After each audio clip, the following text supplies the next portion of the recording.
Hello दोस्तों, मैं नेहा आपका एसएन के स्टडी में स्वागत है। मैं बीए प्रोग्राम थर्ड ईयर के हिस्ट्री कराने जा रही हूँ।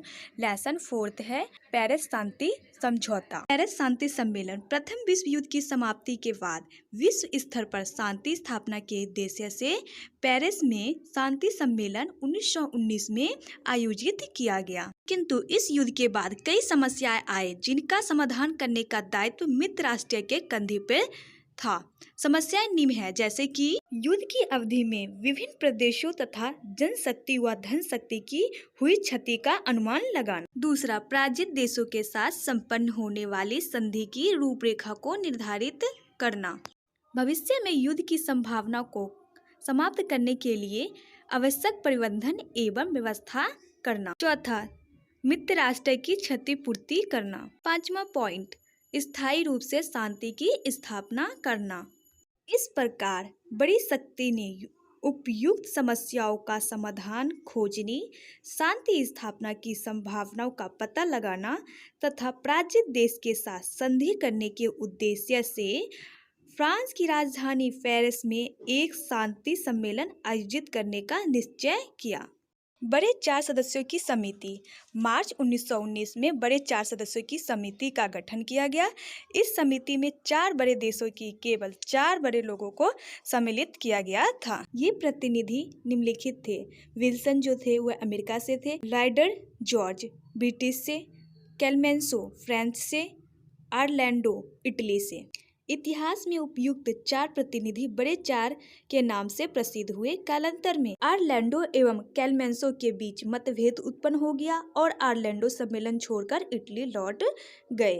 इसी प्रकार पेरिस सम्मेलन में तीनों के बीच महीनों चली बहस व सलाह मशविरा के साथ 28 जून 1919 को संधि पर हस्ताक्षर हुआ। बड़े 4 सदस्यों का विचार।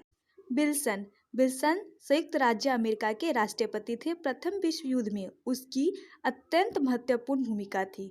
वह विश्व में स्थायी शांति को स्थापित करने में महत्वपूर्ण भूमिका निभाई। उन्होंने संसार में शांति स्थापित करने के लिए 14 सूत्रों का प्रतिपादन किया। विल्सन का यह इच्छा था कि जनता को आत्मनिर्णय का अधिकार मिलना चाहिए। लॉयड जॉर्ज इंग्लैंड के प्रधानमंत्री और उदार दल के प्रमुख नेता थे। वह जर्मनी से प्रतिशोध लेना चाहते थे।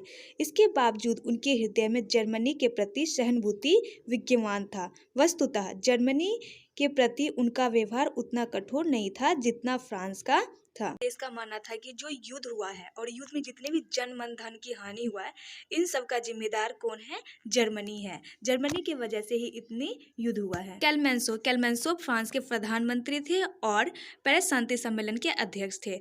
उन्हें ओल्ड लॉयन भी कहा जाता है। पेरिस की शांति सम्मेलन में क्लेमेंसो की भूमिका निर्णायक व प्रभावपूर्ण थी। तो ऑरलैंडो इटली के प्रधानमंत्री थे। केवल उन समस्याओं में उनकी गहरी रुचि थी जिनका इटली से प्रत्यक्ष संबंधित था।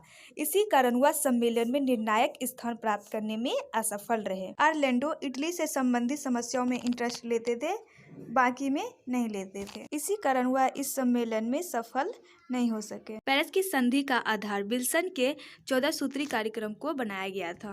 पेरिस की संधि। इस प्रकार पेरिस शांति सम्मेलन में कार्य करना प्रारंभ किया गया। यह कई महीनों तक विचार विमर्श और जांच पड़ताल करने के बाद वार्सा की संधि का प्रारूप तैयार किया गया। इस संधि को जर्मनी के साथ संपन्न किया गया। जर्मनी ने 28 जून 1919 को इस संधि पर हस्ताक्षर कर दिया।